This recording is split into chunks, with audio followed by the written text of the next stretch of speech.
Hello and welcome to Unity Insights, a dedicated channel for beginners focused on teaching Unity. For our new viewers, myself Somnath Chowdhury and I am a professional Unity developer. In today's video, we'll discuss about Unity UI's rawimage and scrollrect components.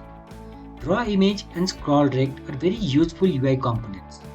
Rawimage, which can be used for multiple purposes, like draw your game background, play video on UI, or you can move your background for endless 2D games.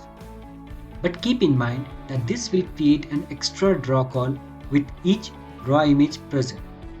So it's best to use it only for background or temporary visible graphics. A scrollrect can be used to show any content where you think a scroll effect is required, like show large text or to show top 10 scorers in your leaderboard. In today's session, we'll discuss about how to create a new raw image, assign texture in raw image, explore raw image properties, continuous move texture via script, play video on raw texture. And in scrollrect, we will see how to create a scrollrect, explore scrollrect properties, and will show dynamic content, how you can set up your content for auto size. So let's jump into the Unity editor and see all of this practically. Unlike other Unity UI, you can right click in your hierarchy, go to UI and then select raw image. So a canvas, an event system will automatically create, and under canvas a raw image game object will create. Now this raw image has a component called rect transform and the raw image. Rect transform, you can give your position. For example, if I have to change it to 0, 0, so I can set it up. Also you can change your width and height, let's say 500 and height 500, so you can set it up based on your requirement. Now under raw image component, we'll see first component takes a texture. So whenever you are importing any texture, so for example, if I have imported game object here, the game background 70, okay, so the texture type is default, so that means it's a texture. So now I can directly assign it here under my texture, right? And now I can give a position, width, let's say 1024 and 512. So now you can see it is nicely setting up here. Next property comes color. So here you can change your color based on your requirement if you have to change, or else you can keep it as white.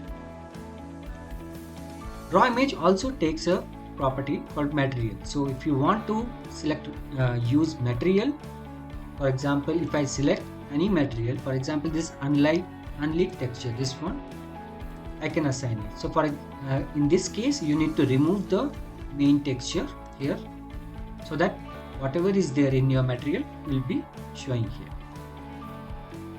Now comes the raycast target. So for example, if I have a button, let's say create a button and I will keep it somewhere in the side and I'll push it up so that it is behind the raw texture. So if I go in the play mode, okay, so let it compile and play. Now if I zoom in here, you can see when I'm clicking the right side, the button click effect is coming, but if I click over it, it will not come, right?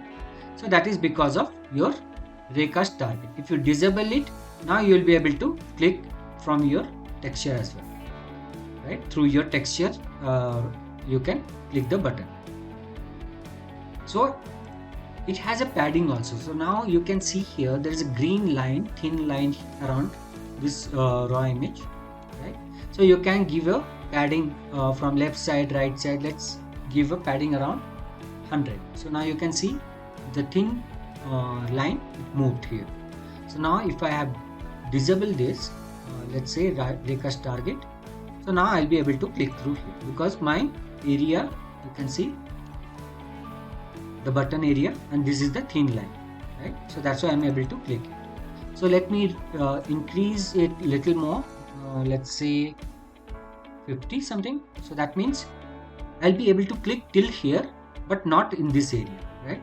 If I'm clicking, it's still clicking, but if it is near 2007, see, I'm not able to click. Okay, so this is the padding. So you can set it up around your raw image. Okay, so let's revert it to 0, 0 again. So there are 4 directions for your padding. Now there's a maskable. Not sure what the use of it. Let's move it. So uimaretial, you can if you have a large image and if you want to show some portion of that image, then you can use this uvrect. Okay. So for example, if I change the width, right, x, y, w, h. So x, y, width and height. I want to show only 0.1% of my whole image. So now you can see 0.1%. That means my image is got stretched. Same thing you can do for height. If I do it for 1, so now you can see only few area I'm rendering. Okay. And this value lies between 0 and 1. Okay, so this is about raw image. Now we'll see how to create a parallax effect, right?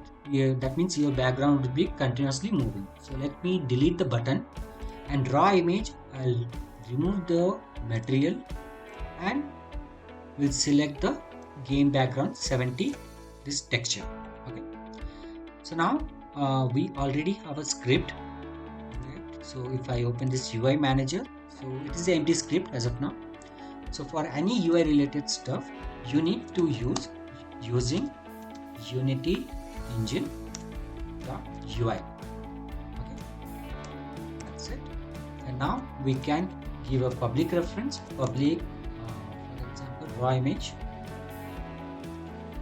and then we'll put image reference. So in editor we'll give the direct reference, and then in update method we'll keep changing the position, right?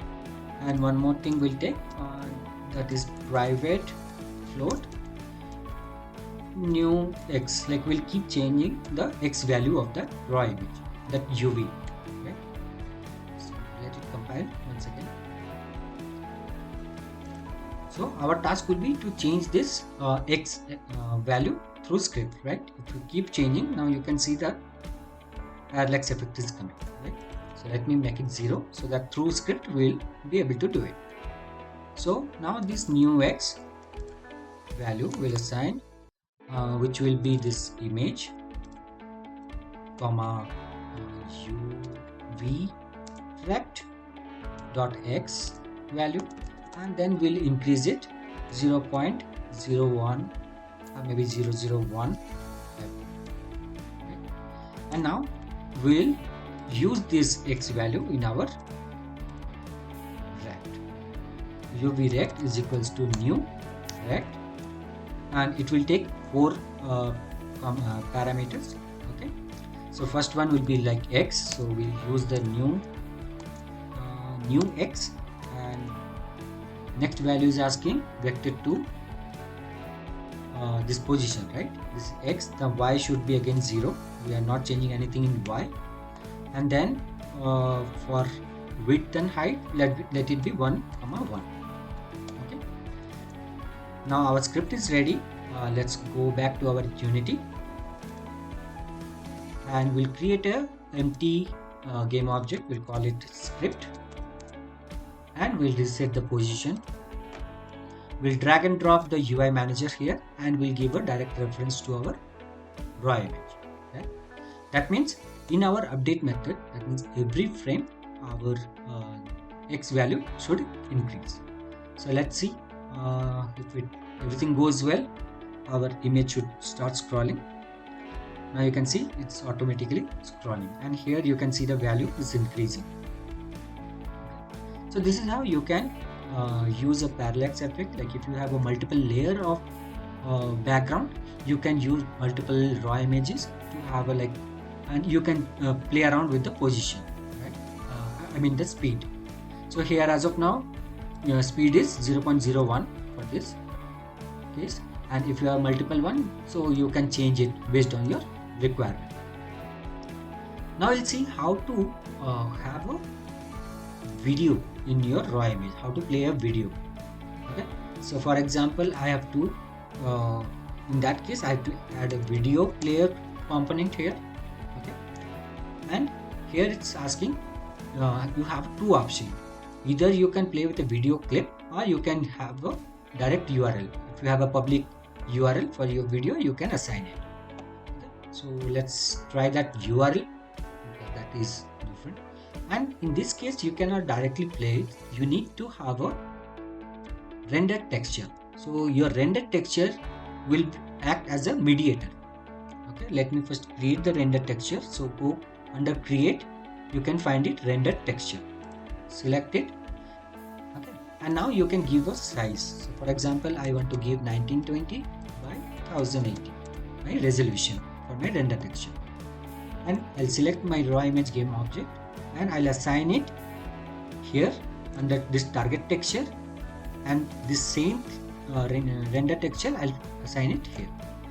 Okay, and in this case I have a public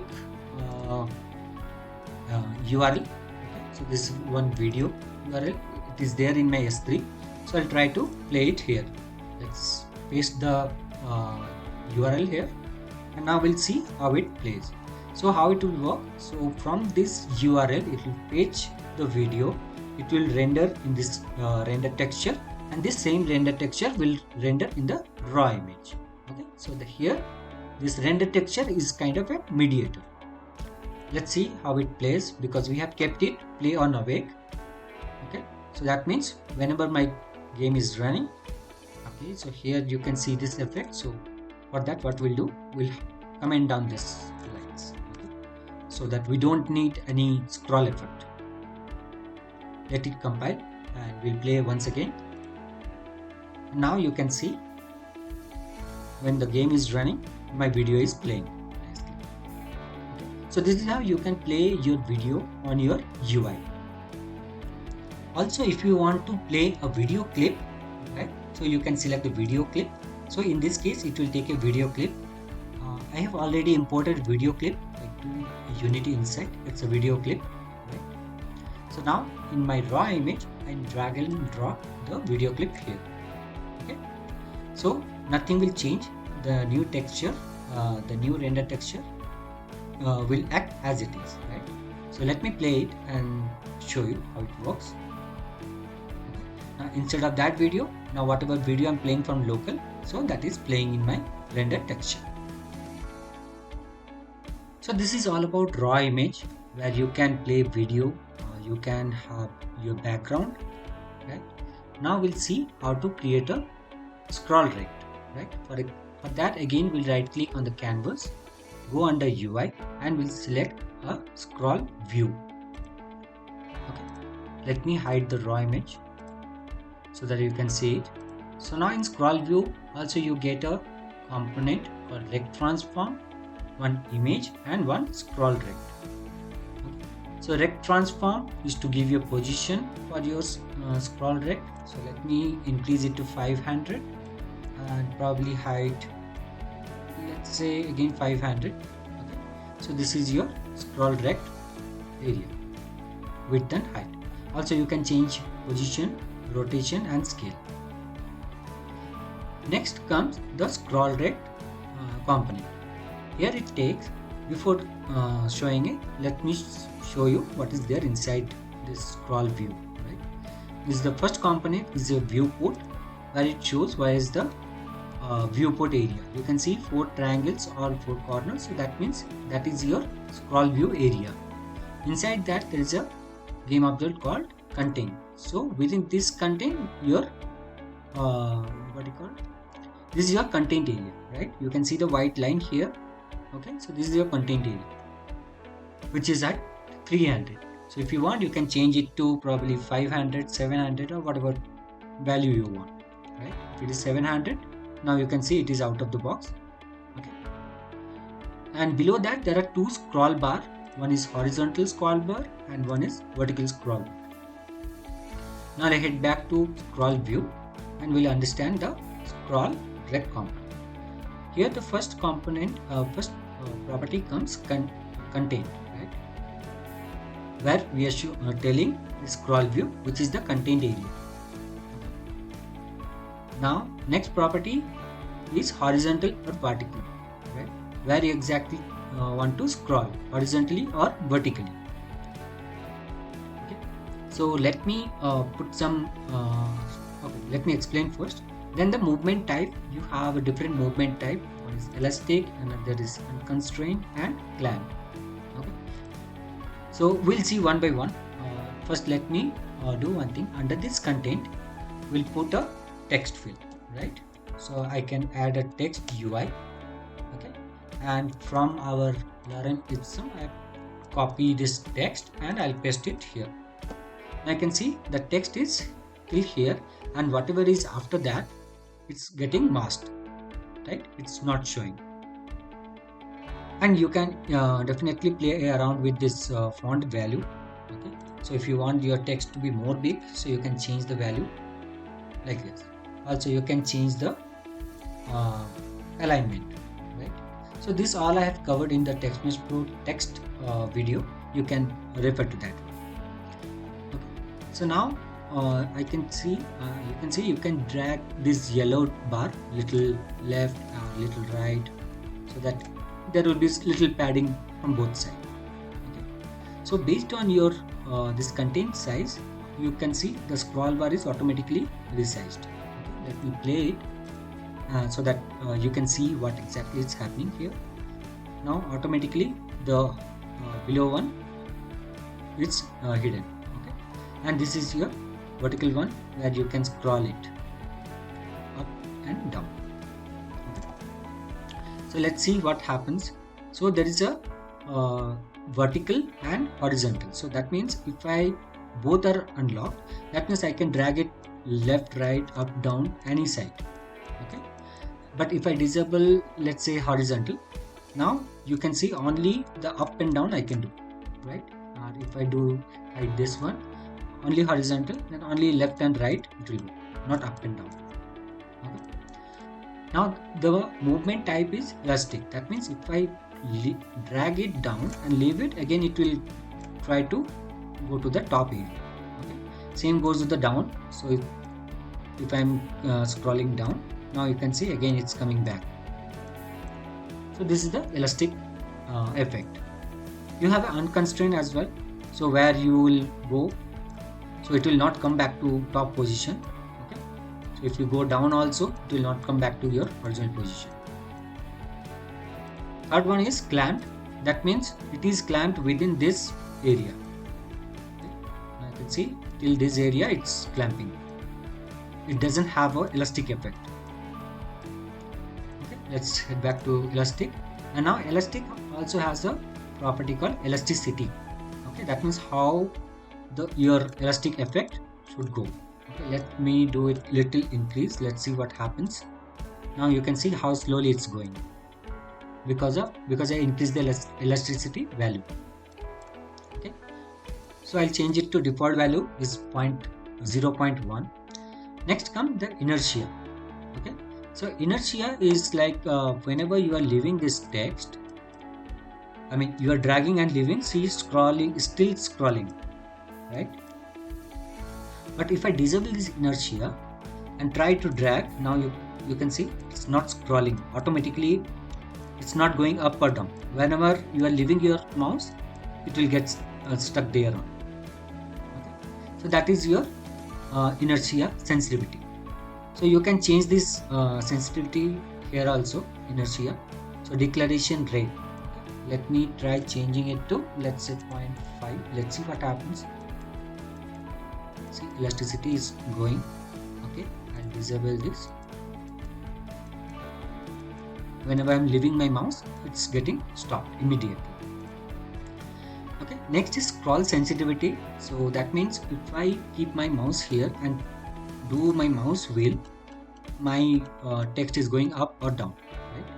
As of now the value is 1, scroll sensitivity. That's why it's going very slowly. Now if I increase it, let's say 5, if I do, now if you can see it's moving much faster. Okay, let's say if I make it 10, it will move even faster. Okay, so whenever it was 1, it was scrolling very slowly. So through this you can change, control your scroll sensitivity. The next property is viewport, where it shows where is the viewport area. It's a direct reference, and there are two scroll bars. One is horizontal and one is horizontal and vertical.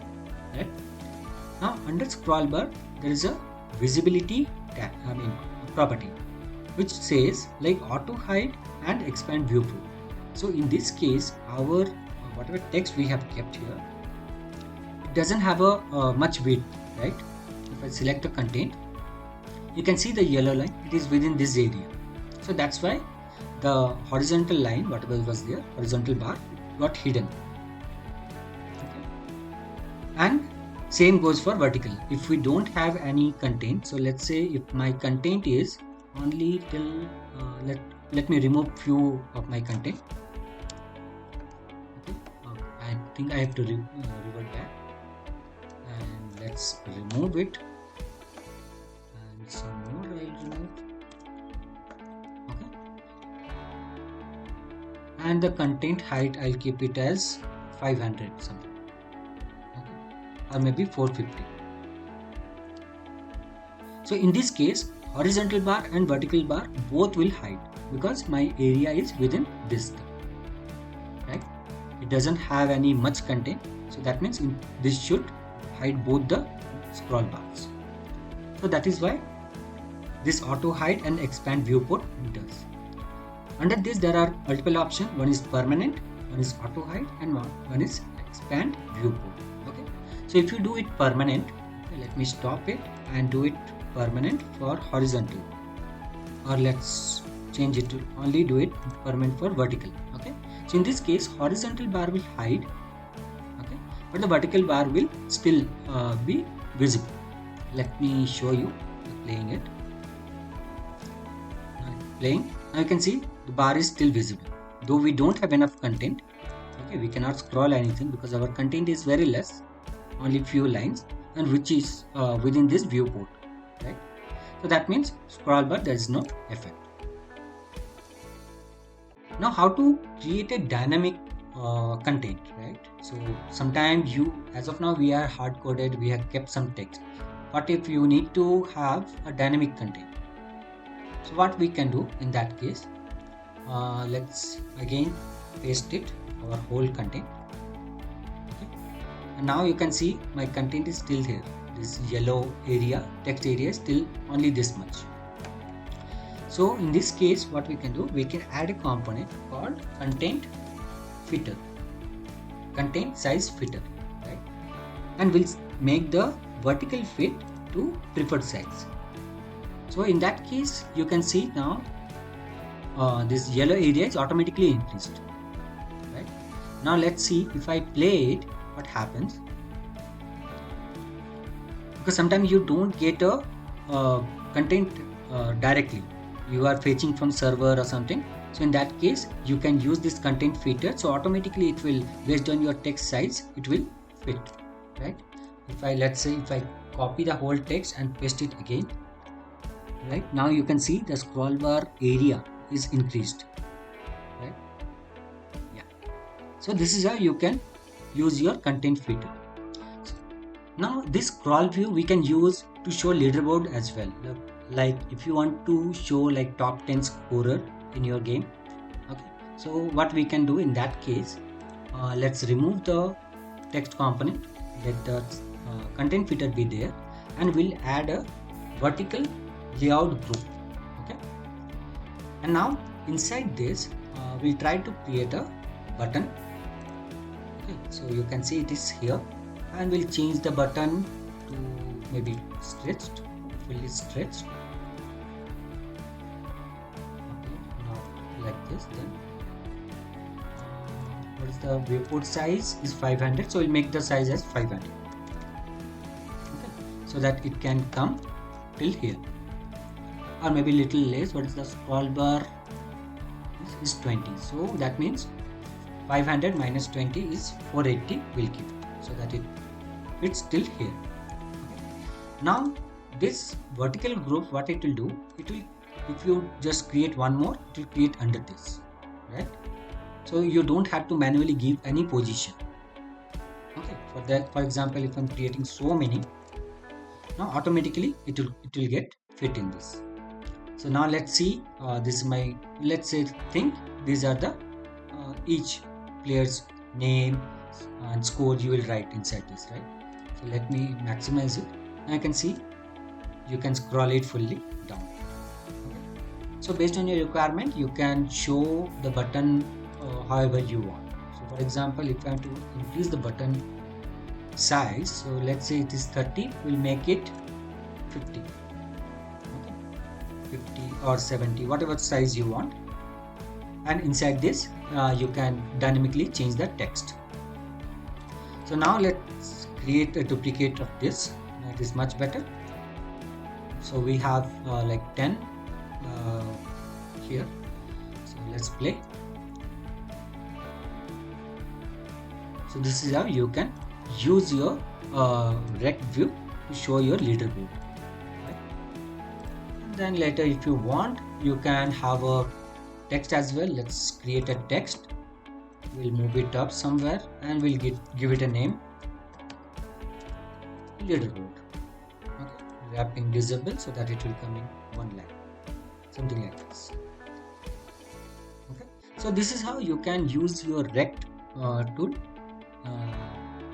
scroll view, to show your leaderboard as well. Now in your scroll view, you get a event called onvaluechange. Right? So whenever, let me play it once again. So whenever you are changing the scroll view, your content, this Y position will keep changing, right? If I scroll it down, you can see the scroll view is keep changing. Okay, so we can use this onvaluechange to get any kind of value. Okay, so let me show you in script. It's hidden. And whenever we create a public void get value, let's say get value. So what we'll do, we'll try to get the Y value of this content. Okay. So I'll create a direct reference, public scroll, what is that, scrollrect. Rect, we'll give a name and we'll try to print here this rect, this rect dot content dot position, local position dot y. Okay.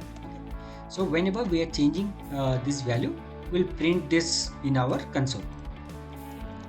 So let's go back to our Unity, and in our scroll view, we'll assign the onvaluechange. So we'll click on the plus icon, we'll drag and drop the script here, and here under UI manager, we'll click on the get value method. Okay, just now we created this get value.